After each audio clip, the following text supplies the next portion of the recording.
livro do profeta Abacuque, que é um dos profetas menores. Você vai lá para depois de Miqueias, mas vai ter aí o acompanhamento. E antes, aqui do nosso querido Sofonias, cada nome, né? Então Abacuque, capítulo 2, versículos do 1 ao 4. Amém, meus amores? Conseguiram colocar? Pronto. Sobre a minha guarda estarei, sobre a fortaleza me apresentarei, e vigiarei para ver o que fala comigo, e o que eu responderei quando for levantado ou erguido. Então o Senhor me respondeu e disse: escreve a visão e torna ela bem legível sobre tábuas, para que aquele que passar até correndo possa ler, porque a visão é ainda por um tempo determinado, e até o fim falará, e não mentirá. Se tardar, espera-o, porque certamente virá e não tardará. Eis que a sua alma se incha, não é reta nele, mas o justo, o meu justo pela fé, viverá. Amém? Quantos são justos aqui? Digam aleluia. Curve a sua cabeça, feche os seus olhos. Deixa eu orar por você. Meu Deus, muito obrigado por tudo aquilo que o Senhor já fez esta noite, e eu creio que o Senhor vai continuar fazendo. Deus, nos dá a graça, no tempo que nós temos aqui, de liberarmos uma palavra que seja clara, que seja evidente, Pai, que possa tocar vidas e corações, e que o Teu nome continue sendo glorificado nesta noite, Pai. E que em nome de Jesus, eu e a minha esposa sejamos instrumentos em Tuas mãos, para abençoar a vida do Teu povo. Eu quero Te glorificar por cada vida que está aqui, por cada vida que estará no próximo domingo, às 18 horas, a todo vapor. Deus, em nome de Jesus, eu creio que o infinitamente mais o Senhor fará, em nome de Jesus, amém. Aplauda lindamente ao Senhor, amém, meus amores. Meus lindos, meus amores e meus queridos, que eu vou dar um cheiro bem grande no final ali na porta. Deixa eu colocar algo de Deus aqui para você, para você poder entender aquilo que está acontecendo. Eu quero falar nesta noite sobre o que acontece quando Deus levanta um profeta ou uma profetisa. Diga assim para o seu irmão, diga: você é a pessoa que Deus quer levantar nessa geração. Quando nós falamos da palavra profeta ou profetiza, nós achamos que simplesmente nos dias atuais são aqueles que têm um dom de profetizar. Mas na verdade o profeta é aquele que também está dentro do contexto do que prega a palavra. Porque a palavra profética que é liberada aqui por meio do profeta faz com que a pessoa entre dentro da classificação de Efésios capítulo 4, versículo 11, como sendo um dom ministerial e não necessariamente espiritual. Agora, muitos que têm um dom de pregar e de profeta, conforme os 5 ministérios de Efésios, eles podem ter também o dom para profetizar através de revelações, de visões futuras, presentes, passadas. E é interessante que Deus quer levantar essa geração de uma maneira sobrenatural. E sempre eu tenho falado que ovelha gera ovelha, que o maior segredo de uma multiplicação está no relacionamento, e está quando nós nos achegamos a alguém e convidamos aquela pessoa não simplesmente para vir à igreja, mas para ser igreja. E eu quero que antes de chegarmos onde Deus quer que cheguemos, eu quero passar para você uma realidade. A realidade do profeta Abacuque. Ele foi levantado por Deus muito cedo e muito jovem, possivelmente em uma idade aproximada a do profeta Jeremias, que tinha aproximadamente 17 anos quando foi levantado. E é interessante que o profeta Abacuque foi um profeta pré-exílio, possivelmente. Ou seja, ele foi usado por Deus antes que os caldeus se levantassem contra os filhos de Israel e ali os levassem cativos para a Babilônia. Então tudo Deus falou com o profeta Abacuque sobre uma profecia futura, do que Deus faria castigando o seu povo, do que Deus faria lá na frente restaurando o seu povo, e do que Deus faria também repreendendo os caldeus, aqueles que haviam se levantado contra os filhos de Deus. E o tema central do livro do profeta Abacuque é falar sobre a fé, é falar sobre a perseverança, e ao mesmo tempo sobre um Deus que é soberano no cumprimento das suas promessas. Mas é interessante que quando o profeta Abacuque ele foi levantado, pastor Gledson, Israel estava trazendo sinais de decadência espiritual. Israel estava trazendo sinais de uma vida distante do Senhor, onde os reis que estavam sendo levantados eram reis que estavam deturpando a lei de Deus e trazendo politeísmo para dentro ali dos israelitas, fazendo com que outros deuses fossem adorados que não fosse o nosso Deus. Então, de repente, como remanescente, porque houve um tempo de perseguição, muito jovem, o profeta Abacuque, ele é levantado por Deus, e sabendo que havia uma promessa de que Deus o usaria, ainda muito jovem, muito inexperiente, mas ao mesmo tempo sem temer as repressões que estariam à sua volta, ele usa a seguinte expressão: sobre a minha guarda eu me colocarei. Deus, muitos podem estar errando, eu sou muito jovem, mas eu quero dizer que eu estou aqui posicionado, e que eu não vou baixar a guarda, diante do comprometimento que eu tenho contigo. Então quando ele diz sobre a minha guarda eu colocarei a minha vida, é que eu estarei guardado na posição que o Senhor quer. Deus, eu estou aqui, e eu quero dizer que também me apegarei à fortaleza. Ele não estava falando de uma fortaleza natural, ele não estava falando de uma força de soldados, de exércitos, ele estava falando de uma fortaleza espiritual. Primeiro princípio que eu quero dizer para o Senhor, para que o Senhor me use, é: eu estou disponível porque eu estou guardado. O que está acontecendo no meio do povo não me contaminou. O que está acontecendo no meio do povo não tem nada a ver comigo. Eu não sou como eles. Eu posso ser jovem, eu posso ser inexperiente, mas o Senhor meu Deus, assim como os meus pais pregaram para mim, tem um lugar de honra, de centralidade, de autoridade no meu coração, que nada daquilo que venham a fazer tirará essa centralidade da tua presença que está sobre a minha vida. Se você crê que é assim, diga aleluia. E ele disse: além de ter o Senhor, além de estar disponível, a minha fortaleza é o Senhor. Eu quero dizer que eu vou me fortalecer ainda mais na tua palavra. Sobre a fortaleza eu me colocarei, sobre a posição que o Senhor precisa que eu esteja, eu estarei. Eu não quero ser como os outros, eu não nasci para ser mais um, eu não nasci para ser igual àqueles que escarnecem, que deixam o Senhor, que se afastam do Senhor. Eu nasci para fazer a diferença, ainda que não acreditem, eis-me aqui, Senhor. Então sobre a fortaleza eu me colocarei. E ele continua dizendo: e vigiarei. A vigilância no aspecto de eu vou prestar atenção, porque quando Deus falar comigo, quando for a hora do Senhor me levantar, eu saberei que é o Senhor. Então eu preciso estar com meu coração guardado, sem contaminação. Eu preciso estar me fortalecendo no Senhor, me fortalecendo com pessoas que transmitem vida de Deus, fé para mim.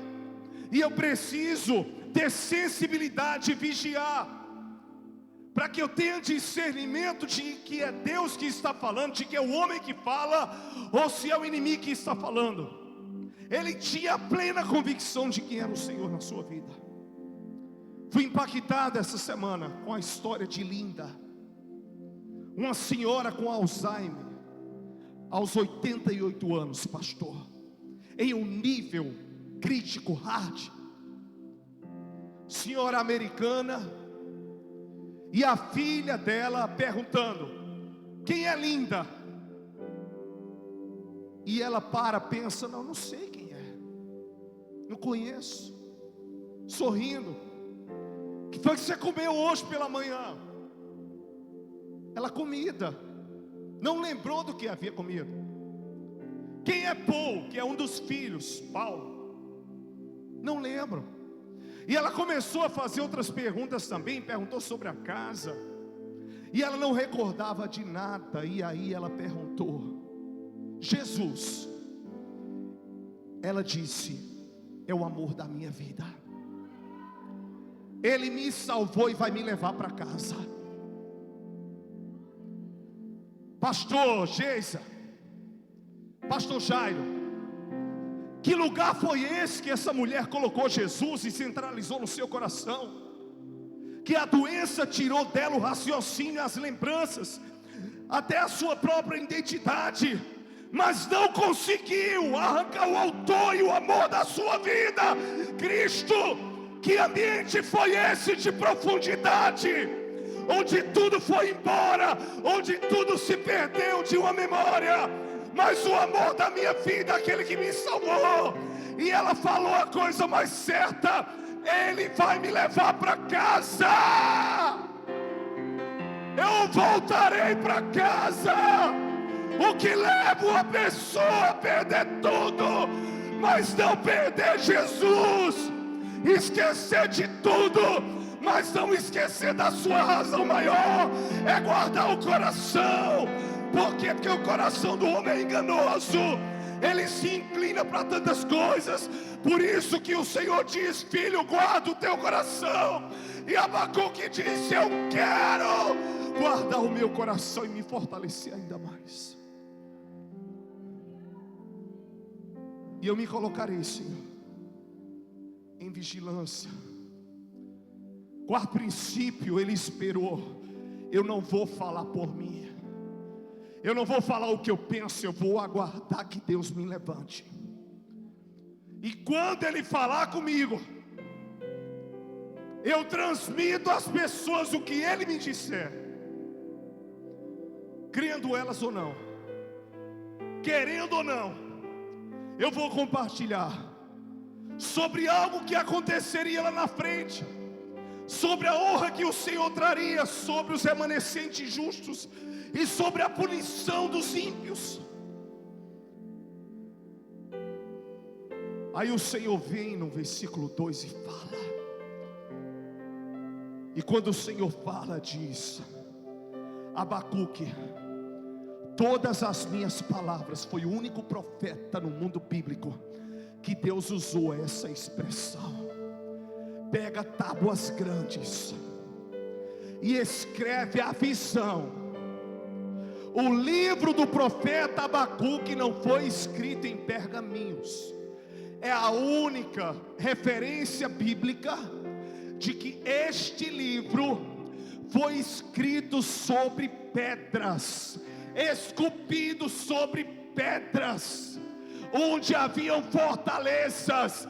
Ele saiu batendo o martelo, e ali com um pedaço de ferro ele escreveu toda essa história, para que até aquele que passa correndo possa ler. Todos os outros escreveram em pergaminhos, ele não, foi nas pedras. As tábuas não dariam. Então ele começou nas muralhas, ele começou a espalhar sobre a cidade a visão que Deus estava trazendo. Imagine o quanto aquele homem foi perseguido, ou talvez chamado de louco. O que Deus te entrega é gigante. O que Deus te dá não é para você deter aí para você, não é para você guardar, é para você transferir. Agora torne maior ainda o que Deus te entregou. Pega um recipiente grande, porque o óleo vai ser bastante. Entenda que a bandeja tem que ser grande, porque o azeite vai transbordar e o vinho também. Prepara o cesto, porque a colheita será gigantesca. Se prepara, Abacuque, para escrever a visão em tábuas grandes, porque até aquele que passar correndo conseguirá ler. Agora eu quero dizer uma coisa para você, Abacuque. Não se preocupe em falar do que eu vou te entregar, porque a visão cumprirá e não falhará. A palavra cumprirá e não tardará, e se tardar, ela chegará. Uma coisa eu quero dizer a você, Abacuque: não tenha medo, porque o que eu estou mandando você fazer e realizar e falar, eu me responsabilizo. Mas Deus, como crerão? Não se preocupe, meu filho. Aqueles que são orgulhosos estarão embriagados no seu próprio orgulho, mas aqueles que creem, eles receberão, porque o meu justo pela fé ele vive. E o escritor dos Hebreus chega lá na frente, porque pergaminhos foram perdidos ao longo da história, mas as pedras esculpidas pelo profeta Abacuque, elas permaneceram por muito tempo na geografia bíblica. Chega o escritor, que muitos acham, e nós achamos que é Paulo, mas não temos a certeza, aos Hebreus, no capítulo 10, versículo 38: e o meu justo viverá pela fé, e aquele que retroceder, diz o Senhor, a minha alma não terá prazer nele. Então o que ele está dizendo, o escritor dos Hebreus, é aquilo que Abacuque pregou, vale para hoje. A palavra não mudou, ela é imutável, ela é aplicável, ela não se dobra diante de uma cultura, ela não se dobra diante daquilo que o homem pode projetar, oferecer, ela não se dobra diante de cargos, diante de posições, diante do dinheiro, ela não se dobra diante daquilo que o homem pensa, diante daquilo que ele quer, da tecnologia, da medicina, da ciência. Tudo tem que estar submisso a ela e prostrado diante dela. Ela não se dobra a ninguém. Então naquele momento ele entendeu que o seu chamado era tão profundo, pastor Gledson, que ele precisava escrever e transferir tudo aquilo que Deus, ele estava mandando ele falar em tábuas. Qual a aplicação de tudo isso dentro desses princípios? Eu percebo que nós vivemos em uma geração que até muitos podem querer ouvir, mas não querem praticar. Por se multiplicar a injustiça, o amor de muitos esfria. E você vê pessoas que hoje andam com Deus, estão com Deus, esfriando na fé de uma maneira tão brutal. Mas a partir do momento que você faz da sua vida a Bíblia que o mundo lê, lembra dessa expressão? Veio do profeta Abacuque. A partir do momento que nas tábuas dos seus gestos, das suas palavras e das suas atitudes está escrito a verdade do que Deus é e do que Ele manifesta. Mesmo que você não pregue com os lábios, a sua vida será a própria pregação. Onde você chegar, mortos ressuscitarão apenas um bom dia. Na paz do Senhor, Deus vai te usar no seu trabalho, em lugares improváveis, no metrô, em um ônibus, até em um avião. O Senhor vai te usar na frente de uma escola, em um lugar que você diz: meu Deus, eu jamais imaginei. É porque essa geração, ela precisa entender que não são as muitas palavras, mas é a nossa vida, quer seja falada, quer sejam atitudes, porque a fé sem obras, ela é morta. Igreja, corpo de Cristo, onde estão as tuas obras? Onde está o teu amor? Onde está a tua compaixão? Onde está o teu perdão? Onde você estava naquele dia?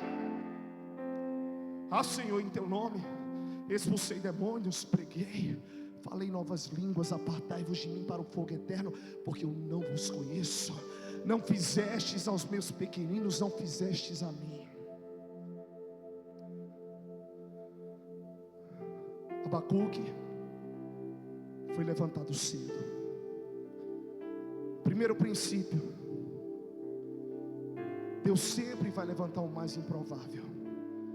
E eu falei ontem para os pastores que nós não podemos ter medo de nos arriscarmos, porque quem vai separar o joio do trigo é o Senhor. Existem muitos voluntários no meio da multidão, existem muitas vidas que foram chamadas, e nós precisamos ir para cima com tudo, pastor, porque o dia está indo. Mas como é que me ouvirão? Guarde o seu coração, como José precisou guardar quando o pai dele disse: você teve um sonho, não conte agora. Se ele já era alvo de inveja, imagine após contar. E ele foi e contou, mas o propósito tinha que se cumprir. Guarde o seu coração, se fortaleça ainda mais no que vai gerar fé. Infelizmente eu vou colocar algo para vocês. A demanda de uma geração depressiva e ansiosa que chega para mim é impressionante. Pessoas que hoje estão muitas vezes no mundo são as mesmas pessoas que mandam mensagem no outro dia, com as suas vidas emocionais destruídas. E o que é que eu faço? Passo em rosto? Não. Eu estou ali para ser instrumento nas mãos do Senhor, porque eu estou fortalecido em Cristo e na palavra, para ser um agente de transformação naquela vida, para dizer ao filho pródigo que há um caminho de volta, mas não tem que ser repreendido. A palavra, ela já tem o poder de repreender, de exortar, de edificar,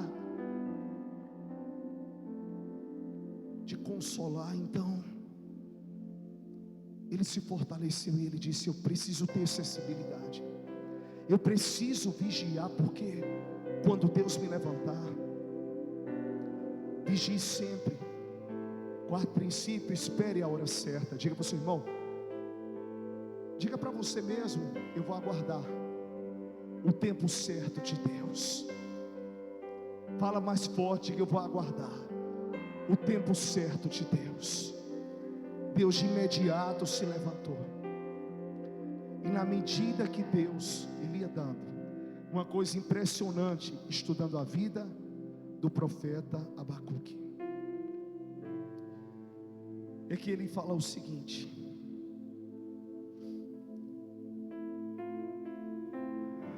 eita Deus maravilhoso. Na medida que Deus ia entregando a ele já ia escrevendo, porque nós temos a tendência como seres humanos de esquecermos, talvez, ou captarmos algo depois, não lembrarmos talvez aquilo que foi dito. Então no momento que Deus ia falando com ele, ele já ia esculpindo em pedras. E é interessante que na oração do profeta Abacuque, do capítulo 3, ele diz aqui no capítulo 3, versículo 8 e 9: acaso é contra os rios, Senhor, está irado? Contra os ribeiros foi a tua ira? Ou contra o mar foi o teu furor? Para que andasses montando sobre os teus cavalos, sobre os teus carros de salvação. Descoberto se fez o teu arco, Os juramentos feitos às tribos foram uma palavra segura. Tu fendeste tudo sobre os rios e sobre as terras. Ou seja, o Senhor, independente da versão, o sentido é o mesmo. O Senhor cumpriu. Independente do tempo, independente da circunstância. Foi duro. Os rios a princípio foram feridos e a terra também. Mas a tua palavra, ela se cumpriu. E eu quero que você entenda que existe um legado a ser construído para essa geração. E esse legado vai ser deixado por mim e por você. Então comece a esculpir no seu caráter, em letras gigantes, o que você tiver de melhor, exponha. Não tenha medo. Não temos mais lugar para timidez nessa geração. Ou avançaremos com tudo, ou quem avança é o inferno. Ou romperemos com tudo, ou Satanás vai querer romper. Mas como profeta ele declarou, preste atenção, ele declarou: Senhor, a tua palavra se cumpriu com segurança, e a terra foi estabelecida e os rios também. Quem manda em tudo é Deus, quem determina é o Senhor, quem abre porta é Ele, quem fecha a porta é Ele. Quem levanta o homem é Ele, quem usa o homem é Ele. Quando Ele quer abater, Ele abate. Quando Ele quer levantar, Ele levanta. Quando Ele quer suprir, Ele supre. Ele é o dono do ouro e da prata. Deus não fica devendo nada a ninguém. Tua palavra é segura, ela vem como estaca e fica na terra e sobre os rios também.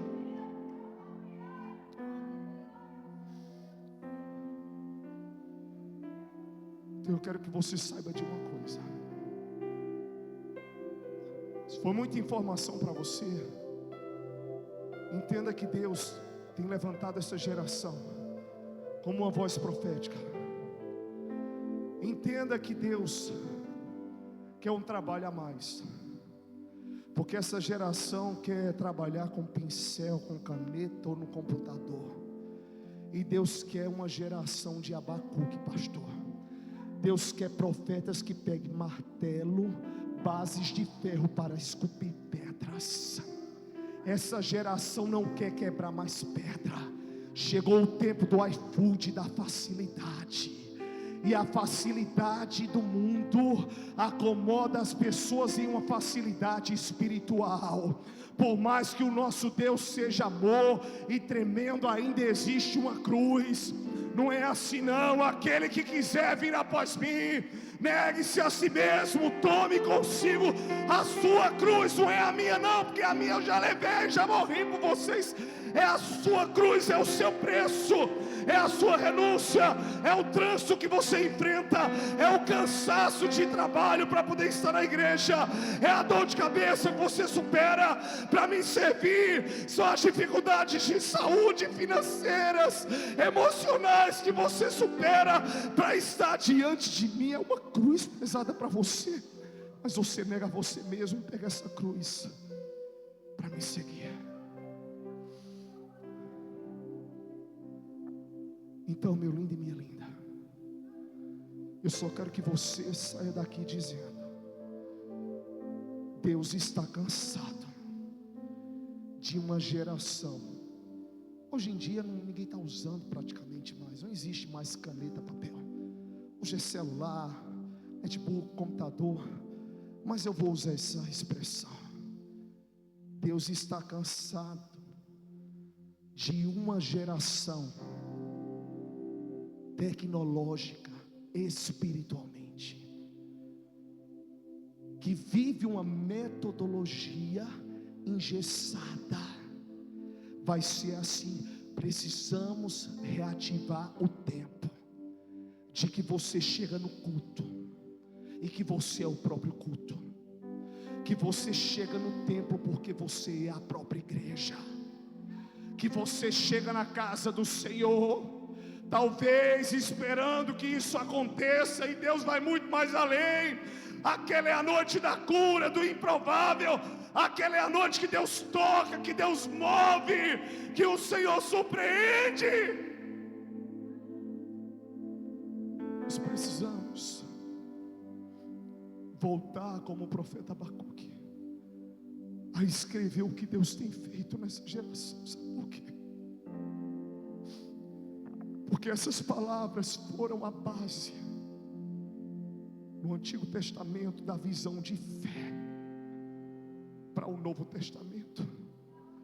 E a minha preocupação, pastor, é porque nós não temos nessa geração profetas e profetisas que querem mais trabalhar com a pedra, não querem mais pegar ferro, não querem mais colocar a mão na obra e ir atrás do pesado.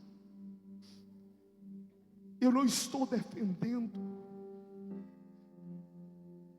que tudo isso que está sendo proporcionado não é bom, é maravilhoso, mas o reino de Deus é tomado à força. As pessoas estão agindo como se demônios não existissem, como se batalhas espirituais não existissem, como se possessões não existissem, como se depressão não matasse, como se não pagassem o preço lá na frente do que estão plantando hoje. Isso é uma tecnologia falsa, espiritual, é uma cultura de modernidade que tira muitas vezes a profundidade do buscar a Deus. As minhas filhas pegaram o tempo do celular ainda, mas hoje quem interter uma criança, dá o celular a ele, a ela. Lá em casa, minha esposa confirma isso, as paredes eram pintadas, porque eu saía todo melado, e elas também, para o chuveiro, e minha esposa também, de tinta guache que a gente levava para elas fazerem trabalhos manuais. Dá trabalho, que tinha que limpar a casa, derrubava as coisas, mas eu ainda as vi desfrutando de brincadeiras que hoje essa geração faz muito pouco. Brincamos nas ruas, e hoje em dia os nossos filhos e netos não podem fazer isso. Quem vai confiar, coloca 2 barras para jogar futebol no meio da rua, não se confia. Vizinhos conversarem na porta de casa em Caruaru, meu Deus, não dá mais. Mas será que isso vai acontecer com o Evangelho também, pastor?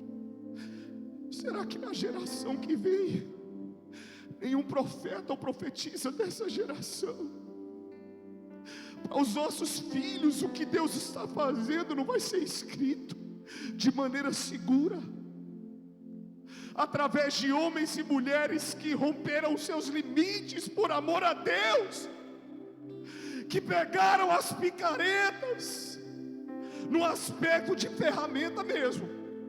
Estou falando de gente falsa não, gente ruim, estou falando aqui da ferramenta. E foram ali perfurar poços, foram ali preparar caminhos.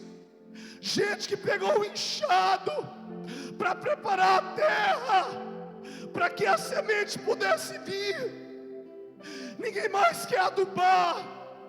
A minha preocupação é que a tecnologia espiritual, gente, o que eu quero colocar para vocês é o seguinte: a tecnologia humana, ela sempre vai crescer, mas essa verdade, ela será imutável eternamente.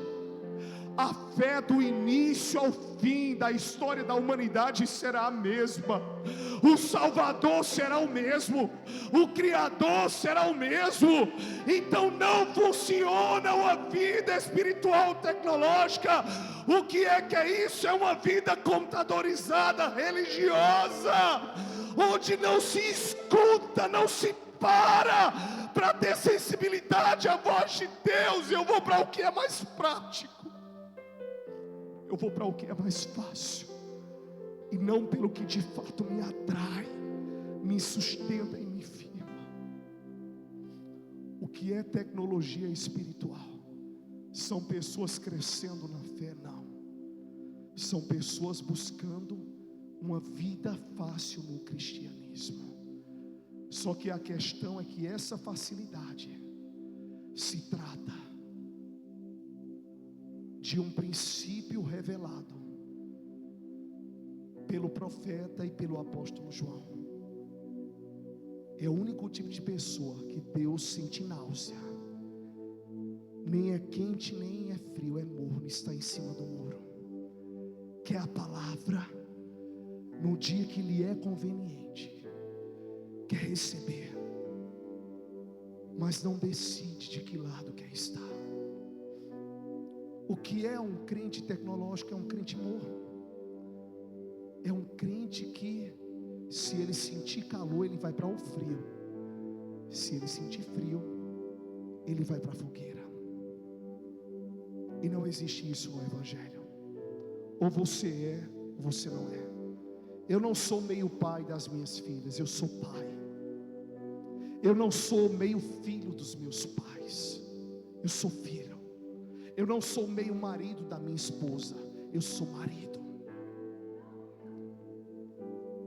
Na realidade espiritual, não existe meio termo. Ou você é, ou você não é. E eu estou pregando nesta noite uma profundidade que nos desperta, que tudo pode avançar e se tornar tecnológico, mas a nossa espiritualidade não. A tecnologia de hoje, não estou falando disso não. Você lê a Bíblia pelo celular, não tem nada a ver. Estou dizendo que você vai ter que escrever no pergaminho. Eu estou falando de uma vida rasa e superficial, de uma vida que você só escuta Deus falar, ou quando vê o pregador da internet, ou quando vai para a igreja. Mas não porque você foi para o seu secreto, como Jesus ensinou, fechou a porta para as multidões, para as vozes contrárias, para ouvir a voz de Deus. Então, meus amores, vamos sair daqui nesta noite. Na verdade, meu pastor, isso faz parte de uma série, essa mensagem. Então, tem como entregar tudo. Tem muita revelação. Mas saia daqui hoje na convicção: eu preciso ser a geração de Abacuque, a geração que não quer moleza, a geração que não trabalha com ferro pequeno, a geração que trabalha com um ferro grande, para que as letras do caráter de Deus, da palavra de Deus e do cristianismo estejam cravadas no meu caráter. Você entende a dimensão de tudo isso? Menos que isso não. Nunca aceite espiritualmente menos do que o que você já viveu. Sempre mais. Deus vai fazer de novo. John Wesley, um grande avivalista. Uma vez um jovem visitando a sua capela, um berço do avivamento, ele pegou os pergaminhos, ele soube toda a sua história, e ele orou dizendo: Deus, faz de novo. Esse homem foi Billy Graham, um dos maiores revolucionários e avivalistas mundiais. E eu estou no secreto com Deus, eu sou o menor de todos, e eu quero que vocês entrem comigo, dizendo: Deus, faz de novo. Eu hei de ver um avivamento tão poderoso em Caruaru, que vai ser gente sendo salva, caráter transformado.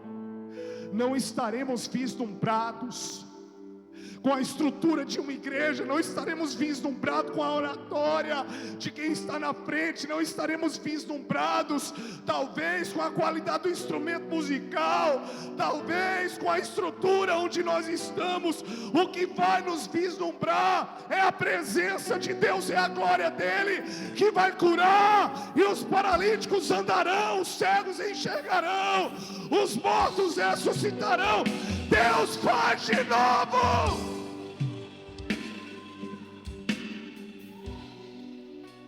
Pessoas no outro dia dizendo: eu estava lá no pátio, mas me deu uma angústia, eu sabia que não era o meu lugar. Eu falei: para que foi?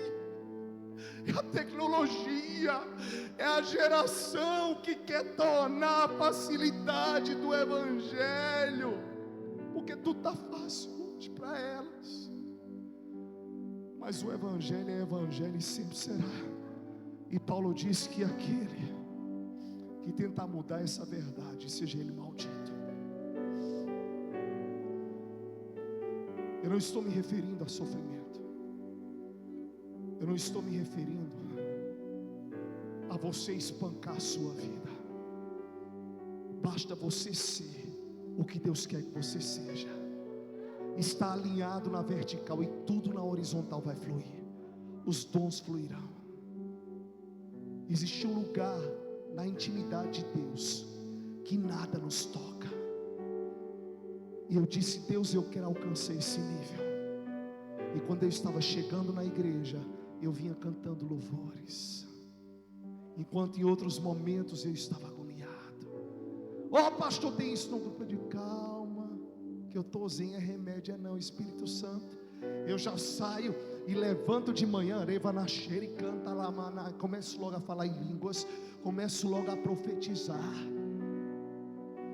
Igreja tem que jejuar, igreja tem que voltar a clamar, tem que saber o que é derramar as lágrimas do coração na presença de Deus.